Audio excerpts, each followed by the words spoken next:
What is up, ladies and gentlemen? Steve Nasantoski here of the Maize and Blue Review, bringing you some highlights and analysis of Michigan's 14-point loss to the Golden Knights of UCF. 85-71 is your final score. Golden Knights put away the game in the second half, shooting lights out, but let's dive into it. Let's see what went wrong for the Wolverines in this matchup right before the new year. Here we go. All right, getting going here. Dickinson down low to Giabate, turnover. Only 4 points in the first 3 minutes here combined, but here Giabate with the and one, able to put that one away. Bench is loving it. Tie game here under the screen for UCF. If you'll see this, I'll replay this real quick here. They're going under the screen here. Dickinson sets the screen. The defender, after this pick, defender is going to go around it, right? That's going to leave some open space here on the perimeter for Eli Brooks to throw down the three, and this is a consistent defensive choice for UCF to go under those screens, opening up some shots for Michigan. Number 22, though, Darren Green Jr. I'm going to be calling his name out a bunch. Nailed that three. Giabate, little fadeaway floater mid-range, puts that one away. Eli Brooks almost gets the steal, but there's Green with the mid-range, able to swish that one away. Tie game here. Dickinson, good job here. And I don't want to go too much in depth here, but this is well defended from 34, right? 34 is good position here. Move the ball once, move the ball twice. That's going to create a different sort of dynamic down low. Because of the ball movement around the perimeter, that's going to open up more space for Dickinson to win down low. If you look at Dickinson, now that angle, that passing lane is free to get the ball to Dickinson. He's able to put that dunk home. Number 3 there, Isaiah Adams with the drive, finished with the left. And again, we're tied. Giabate, strong start here, right? Able to put another one off the glass there. He's getting going early. Again, under the screen for UCF. Brooks makes him pay. Offensive rebound, though. That's a killer. Corner 3. Green Jr. continuing to shoot lights out there. Here, Dickinson tries to go to the rim. Tough fall there. Luckily, this UCF player is okay. That's number 21, CJ Walker. Hard landing. Did get fouled on that attempt here. Again, another offensive rebound. Just too easy for UCF. Dickinson, a little bit of a rush shot there. Good rebound from Devante Jones. He had one of his strongest games in a bit here. Able to handle the pass there from Frankie Collins. Williams puts that one away. Number 34 here, Che Mbake Diong. I'm just going to call him number 34 because that's his full name. One thing, he's able to put that basket away. So one thing here, this should be a penalty. All right, watch this inbounds. I'm looking right over here. This is where you should have your eyes. He's going to swipe the ball, the defender for UCF. Swipe that ball, right? Almost gets out of the hands of Eli Brooks. Brooks looks to the ref like, what is that? You're not allowed to do that, and that should be a technical. It wasn't. All right, so just a little bit of annoyance here. Good little pass back to Buffkin, getting some more time off the bench there. Puts away that three-pointer. Green, though, that quick release, able to respond with a three-pointer of his own. UCF sticking around. Good defense there, Dickinson. Good job, Caleb Houston, keeping that one in bounds. On the other side, again, going under the screen. Devante Jones makes him pay for it. Here, 22, though. Dude is not going away. Darren Green again with the finish. Blocked there, Caleb Houston. But again, look at who's on the offensive boards. Devante Jones puts that one away. This is another awkward thing where I thought this was a foul or a turnover, right? After the made basket. Here, look at the feet. This is this is where this player is passing to number 2 here after that made basket, right? You have to be fully out of bounds. He's not even close. Okay, the ref recognizes that. Right, this ref, he's going to blow his whistle. I thought that's a turnover. That's what the broadcasting crew said. Instead, they go to commercial, come back, and it's still their ball. So I don't know what's going on. I don't know, but that's what happened. Dickinson, good patience, good footwork, puts that dunk home, up 7 here. But watch out, Green. The dude is seeing red. You like that? There, a little putback from Dickinson. People wanted goaltending. It was close. There, bad foul. Bad foul for Caleb Houston. Big body down low. Can't foul from behind like that. But Dickinson, good job with the block here. Getting to the end of the half here. Nice pass down the court to number 2. Darius Perry, he's fired up. Does the chest bump. End of half here. But if we pause right, boom, right there. Ball still in hand, right? Basket's no good, right? Refs went to the booth, looked at it, said no basket. Michigan takes 4-point lead into the second half.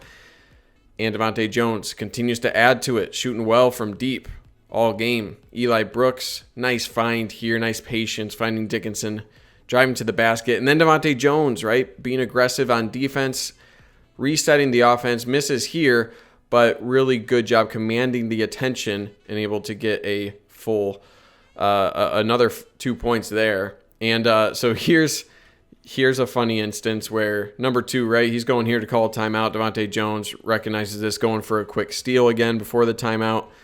Number 2 doesn't like that, throws the ball at Devante Jones right here, right? And this ref thought about it.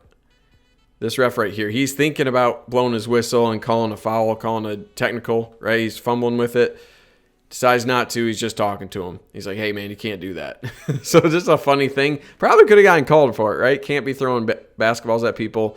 But here, Brandon Mahan, I believe that was, who hit that 3. Devante answers it with his corner 3. Here, Mahan again. A little mid-range shot. He starts heating up in the second half. Another 3-pointer there over Eli Brooks. Not a bad defensive play against him. Here again, just a quick release of Green, and they just won't go away, right? Michigan was up 9. Now they're up 6. A little step back 3 for Green. Watch out.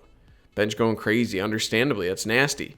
Eli Brooks gets blocked. All right, a couple things to go through on this play. Green with the dunk. Okay, let's back up quickly. This was a forced shot from Eli Brooks late in the shot clock, right? Has to go up with it.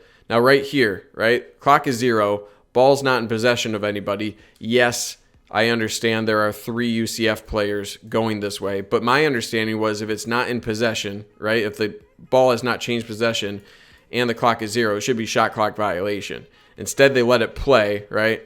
And results in a dunk for UCF. So I don't know what I would have to look at the rule book to see that. But then Eli Brooks, watch him with that pass, right? Out of the off that basket. Just a bad pass, slips out of his hands here and right into the hands of UCF. And boom, there's another 2 points. And UCF all of a sudden has the lead. So just unfortunate. Here, Dickinson with some traffic puts that one away with the left. 1 point lead again. Here, bad foul. And an and 1 there for UCF.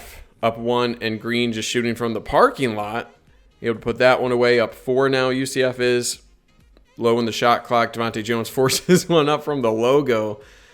And it's a 1 point game. Here, just bad defense, right? Just can't give that up. Just way too easy. Got to hustle back, right? No one's really watching him.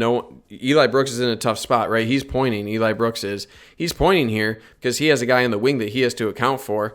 And these bodies are just not getting back. They're not seeing the potential threat here of this drive, right? So no one picks him up after half court. Just an easy drive to the bucket. Can't let that happen, right? Meanwhile, Michigan is fighting tooth and nail for every basket, right? There's a tough 2-point from Eli Brooks, and they remain hot.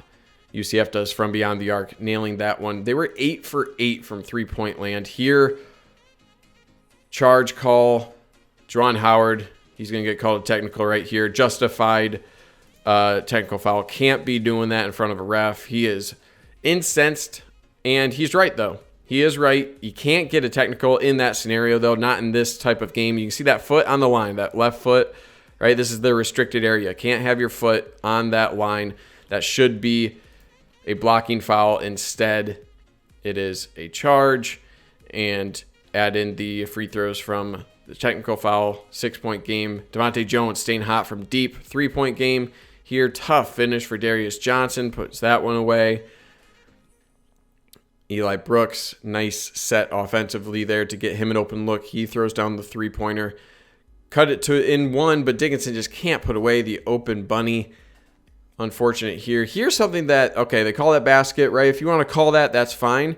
If this is not a foul right off of this spin, he does give a little bit of a body into Dickinson. If that's not a foul, then at least call a flop warning, right? To call it nothing, it's either a foul or a flop warning. They call neither. It's weird, right? But good basket there. Here, poor defense again. Too many bodies in the paint. Michigan is not there to deal with it. 6-point game. And then just leaving 22. Green wide open for 3. These guys doing this weird eye goggles thing. I don't like it, but they're having fun. Here, Buffkin trying to keep Michigan in it with 3 minutes left. Puts down that 3. 6-point game. Here, number 13, Brandon Mahan again puts that one down, and game's pretty much iced at this point. 3 Eli Brooks throws that one down again, trying to keep Michigan in striking distance, but just loses track there of Mahan, and boom, there you go. Turnover creates another easy bucket for UCF. Probably could have been an and 1 there. 10-point game. Michigan's resorted to fouling, which they do. UCF, one of the better free throw teams in the country, and that's your game. All right, let's move on to stats here. This game wasn't pretty, right? Let's look at the stats.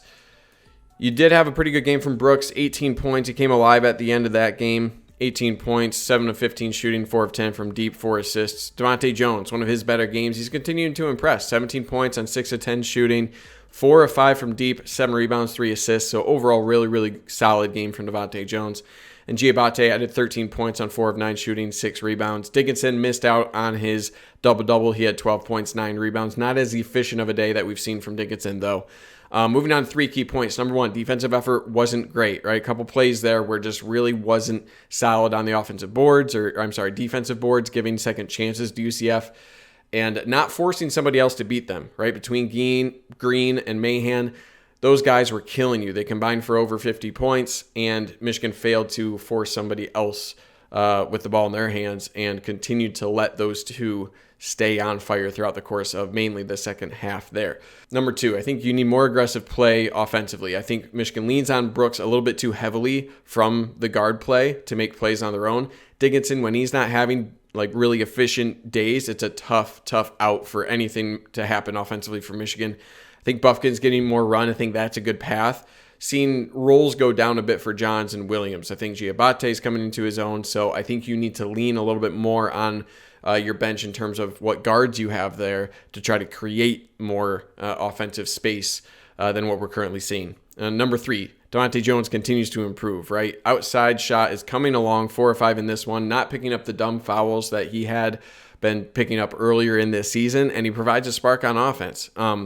He's taking better bets on defense, right? Able to steal an inbounds pass. He's just being smarter. Seems like he's more settled overall as he's getting a little bit more experience. So final thoughts here. I said before, this is a Jekyll and Hyde type team, and they're continuing to prove that to be true.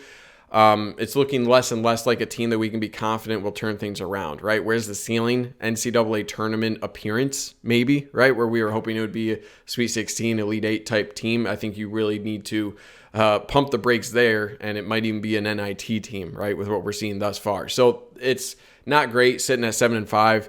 Speaking to the choir here, I think, in terms of our collective disappointment up until this point, right? That's fair. And Juwan Howard set a high bar, and there's a lot of ways to get there. So a lot of room to grow. At least there's one positive, and hopefully the new year can bring that. Thank you all for watching. Hope you all have a safe new year. As always, go blue.